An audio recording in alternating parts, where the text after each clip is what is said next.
how to identify whether a relationship is toxic. I know that we've had many discussions in our relationship, being together for a long time. Some of these toxic traits kind of come up. The longer you are together, the more likelihood that some of your toxic traits are going to come out. Now, does that mean that you're a toxic person? Does that mean you're in a toxic relationship? Well, that's what we're going to discuss today. What is the difference? Welcome to the Steph and Jamie podcast. Learn what she's feeling and what he's thinking. Let's begin. So we thought for this episode, we decided to take a bit of a gamble and put something out on our Instagram story. If you're not following us on Instagram, make sure you go and do that now. We asked the followers on there, what would you like to ask us? Is there a question out there that maybe we could provide some insight based on our experience and see if that could be helpful? And we did have someone write in, which we thought was a good topic to share in this episode. And the question went something along the lines of how to identify whether a relationship is toxic. From what I saw, it was kind of like, he tells me it's just a serious relationship, but that's just how it is. Yeah. I think was the main consensus. I think that's common in we talk a lot about like dating and courting, and we don't talk often enough about like long-term partnerships and what is like healthy and not healthy. And I know that that is a wide spectrum, but I think today we'll talk about some of the things that could be concerning to you that we want to validate. And I know that we've had many discussions in our relationship when we've found being together for a long time, some of these toxic traits kind of come up. Yeah, I would say that if you are in a long-term relationship, you are both at certain periods within the relationship at certain times going to present toxic traits. Now, does that mean that the I presented a few before this episode. I'm like, Jamie, do you need to go outside and blow a gasket? He's like, No comment. No comment. You could see it. You could see it. Yeah, like twitching. But what I was going to say is that we are all, the longer you are together, the more likelihood that some of your toxic traits are going to come out. Now, does that mean that you're a toxic person? Does that mean you're in a toxic relationship? Well, that's what we're going to discuss today. Depends. What is the difference? What is the difference? What is the difference? But I definitely think that it is worth knowing that let's start this by just acknowledging that no relationship is perfect. You are going to, inevitably face different challenges. That's just a part of the game. So I feel like with social media, and especially with like romantic movies or whatever, like it's often painted this glorious picture that within a relationship, everything should be perfect. There's never any conflict. And if it is, that will get resolved and we'll end up in a passionate lovemaking session and everything will be great. But ultimately, that's not always how it works. Uh-huh. So let's just start by acknowledging the fact that no relationship is perfect. Now, to help you navigate this whole concept, or even just to help myself navigate this concept, what I did was create a bit of an acronym around the word toxic to help you identify. Did you make this up yourself? I did make it up myself. Or you chat GPT? No, I Jamie GPT'd it, I promise. No, I really did. I was trying to ask myself, how in the world do you differentiate a toxic relationship versus a relationship that is just having some troubles, which they all inevitably do. Okay, let's hear it. I came up with some traits and things that you can identify to pinpoint whether or not this actually is a bad environment. I'll present it to you, and then you can give me your feedback and see if you think I'm on the money or if I'm off the money. Go. Okay, for toxic, T. T stands for threaten. Are they threatening you?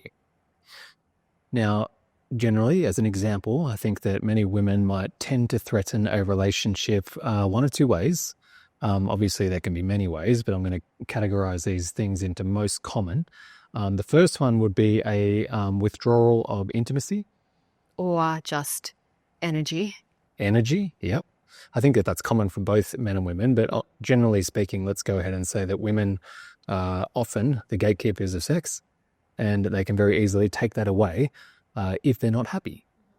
Now, if you are in a committed relationship, that probably brings up a whole nother subject as to, whether or not that should be, is it a duty? Is it a luxury? What is it? That's a whole nother episode. That is a whole nother episode, which we can maybe dive into another one if that's of interest. But generally speaking, a withdrawal of intimacy is the first way that a woman might often threaten. So if I'm not happy or, tough luck, I'm not going to sleep with you anymore. Or the other way might be threaten to leave or threaten to divorce or whatever it might be. So, if you're not behaving in the way that I want, change now or I'll leave.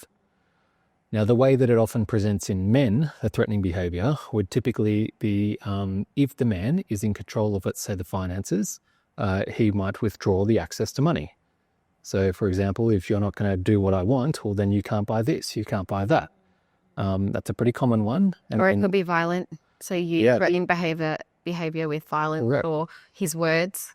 Men that use their physical dominance to basically control the woman that they are with. Now, in my opinion, you can disagree with me if you want, but under no circumstance should any of those things be condoned or allowed. And I would say that, all of those traits could very easily be considered as toxic or at least a red flag to be mindful of. Yeah. There are certain situations, I have to be careful what I say because everyone gets very critical on that, but there are certain situations where obviously maybe there might be times where, the woman isn't just feeling like she's into the man and maybe she does want to withdraw a little bit. There might be certain times where the man is on a budget and he might have to say, rein it back. There are obviously exceptions to these rules, but this is just a place to start. I think that if someone is abusing those things and making it a common pattern in their relationship, then this is where I would be concerned. Yeah. So that's trait number 1. Are they threatening you? Yeah. Trait number 2, we've done T, next is O. O was oppression. Mm-hmm. Are they oppressing you? Meaning, are they making your life unnecessarily difficult and belittling you? With every accomplishment, let's say, that you might do, with every nice gesture that you might make, are they saying to you, it's ultimately not good enough? Yeah. I think that this is a pretty toxic trait and something that should absolutely be recognized or be at least mindful of. Yeah. I don't think anyone should be berated. I think if you've got an issue with your partner, just talk it out. Or if they're doing something that triggers you, just have a conversation. I think that you can have a very healthy relationship with communication. Again, it can be very easy to have a little stab. Like if you're in a really bad mood, maybe you do, throw out some verbal vomit on each other and say things that you might regret. Yeah. But the question is, if that does happen, do you then come back around and be like, look, I'm really sorry. Correct. I was out of line. Do you take responsibility? Or are you just like, they deserve that? Correct. And this is again, going back to the starting point, it can be difficult to differentiate these things. But if these things are present and constant, I think is the key here. Yeah. Because like you said, when we are human and none of us are perfect, and there is going to be times where we say and do things we don't mean or step out of line or screw up. There has to be some grace for that. But as long as there is communication upon that, and then like you said, that apology, and you're recognizing that you've done the wrong thing and taking responsibility for that, I think that there is an exception to the rule. Definitely. But yeah, if it's just this constant and it's nasty and it gets nastier and lower, low starts getting real low grade, low blows they call them, I guess. I think that that's a worry. I think that's not heading in a good direction. Absolutely. Yeah. So the next letter number 3 is X. You're going to have to... X-ray. You're at school. You have to go out with something. Xylophone. What I was going to say was you're going to have to excuse me because I'm bending the rules a little bit and adding an E before the X. Oh, you can't do that. Come on. Just say excuse me with an X and own it. Okay, we're going to use... Excuse, we don't know how to spell. We will modify the word. The word was exclude. What do I mean by that? I mean, are they excluding you from accessing, let's say, their finances, their social media, the accessibility to their phones? Secrecy. Are they excluding things from you, which we know is inevitably going to lead to, lying, which will break trust, which will lead down a whole world of issues. But from our perspective, there is no reason to not include your partner into whatever your business is. There's no reason to not have access to each other's phones if that's necessary. And if someone is overly secretive about that, whether it be the phone or social media or whatever it is. Or they've got their phone like pinned to their side 24/7. They go and have a shower, they take it off the charger. Yeah, I feel like that's a little worrisome. Like that would make me paranoid as a partner, which then in turn would activate a negative trait in me of having to be constantly worried and not trust you and start getting accusing of you because now I feel like my trust is being abused.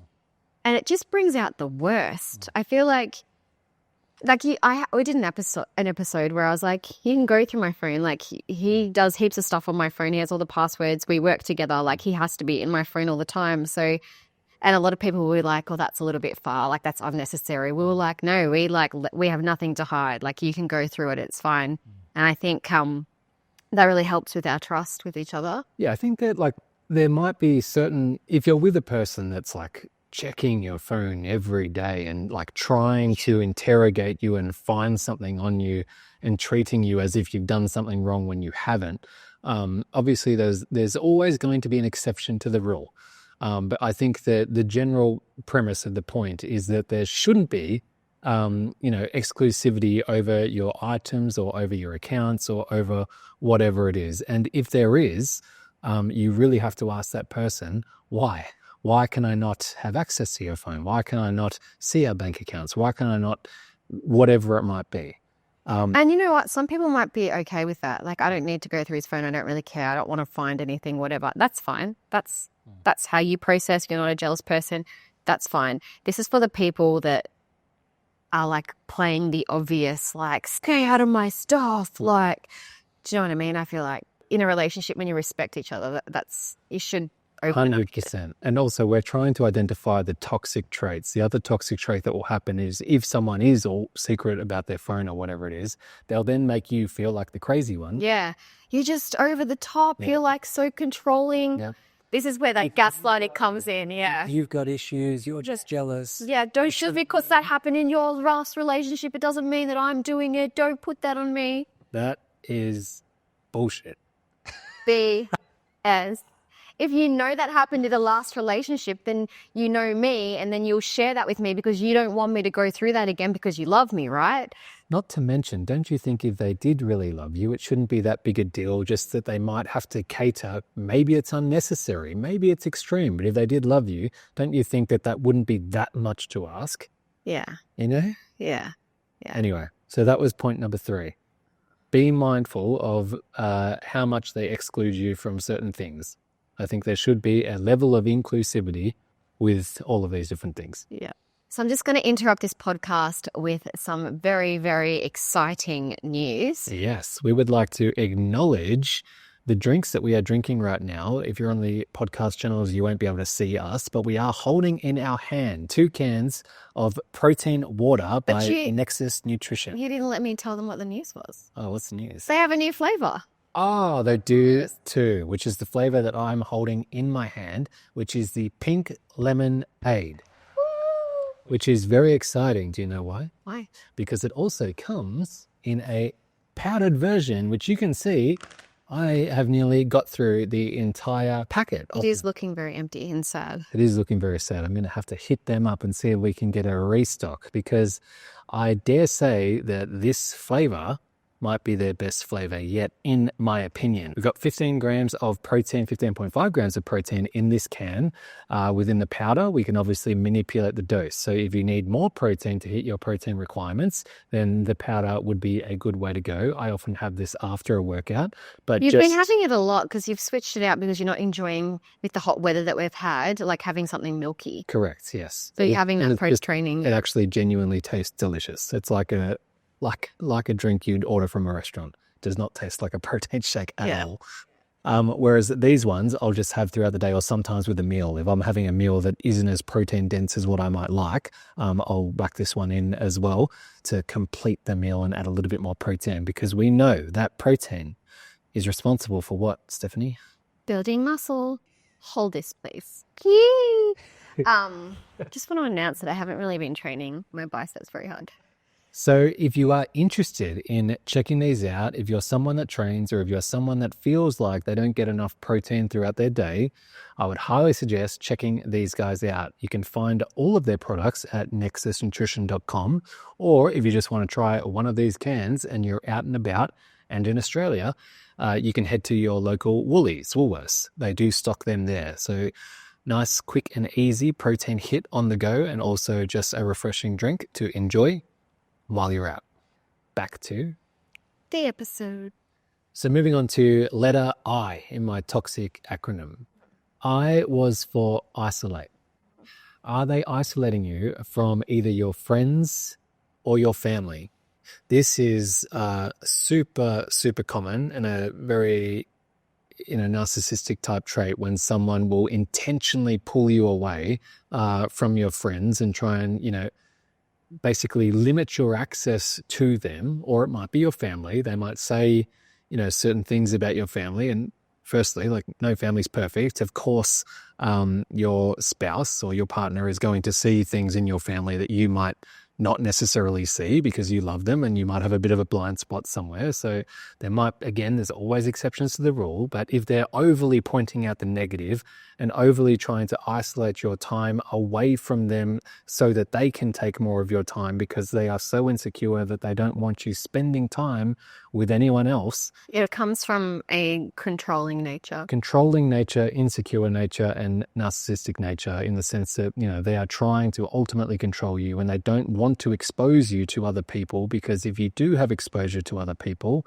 they lose control. They lose control, but also it means that those other people can input their opinion on their relationship. Yeah, or about that person in particular. Correct, because if things aren't going well, very human to want to vent that out to either your friends and family, and when other people hear it, given that they're not so close to the relationship, they might see things a bit clearer and they might say, oh, geez, like, that behavior isn't good. Like, are you seeing this? Are you seeing what I'm seeing? Yeah. And for a toxic person, they're not going to want to put you in that environment and risk being exposed. So a common thing that they will likely do is isolate you from friends and family. Mm-hmm.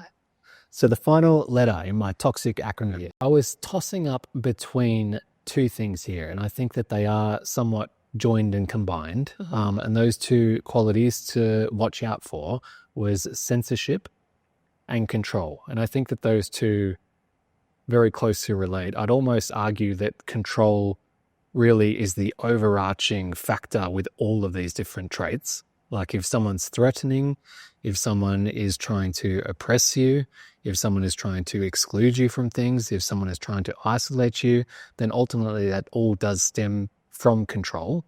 But I think censorship is a key one, because I think that can easily go unnoticed. What do I mean by censorship? I mean, are they trying to censor your voice and your opinion? When you have a conversation with them, is it a two-sided conversation, or is it just a conversation that's going one way? Is your opinion heard? Are you heard? Do you feel understood? Or are they just essentially doing what you said before, gaslighting you and really censoring your voice, censoring your opinion, and taking your own independence away from you so that you are ultimately under their control? Yeah, control. Let's talk about, just so you can better understand your partner, if he is someone or she is someone that needs to be in control, where does that stem from?